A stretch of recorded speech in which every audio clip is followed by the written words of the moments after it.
आज बात करते हैं बसंत पंचमी की, ज्ञान और रंगों से भरे इस खास त्योहार की।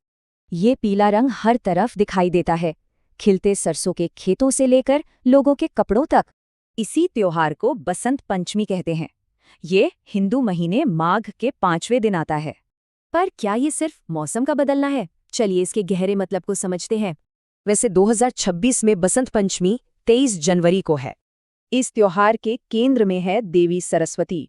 माना जाता है कि इसी दिन उनका जन्म हुआ था।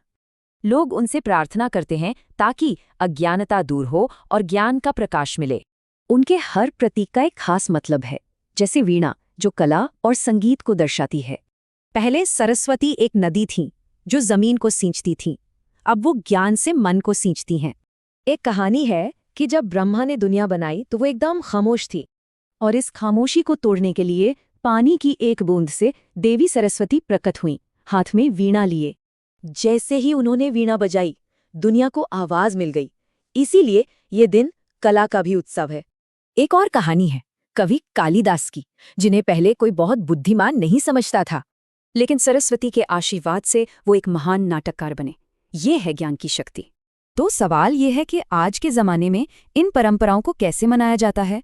एक खास रस्म है विद्यारंभ, यानी पढ़ाई लिखाई की दुनिया में बच्चे का पहला कदम। ये रस्म दिखाती है कि सीखना कोई बोझ नहीं, बल्कि एक खूबसूरत सफर है। इस दिन सब कुछ पीला होता है, कपड़े, खाना और यहाँ तक कि चढ़ावे के फूल भी। पूरे भारत में इसे मनाने के तरीके अलग अलग हैं, पर भावना एक ही रहती है। जैसे पंजाब में पतंगे उड़ती हैं, तो बंगाल में स्कूलों घरों में सरस्वती पूजा होती है।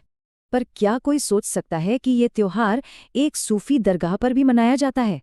जी हाँ, दिल्ली के निजामुद्दीन दरगाह पर यह 700 साल पुरानी परंपरा है। आज भी वहाँ कव्वाल पीले कपड़े पहनकर गाते हैं। ये हमारी मिलीजुली संस्कृति की मिसाल है। तो बसंत पंचमी सिर्फ एक त्योहार नहीं, ये ज्ञान और नई शुरुआत का जश्न है।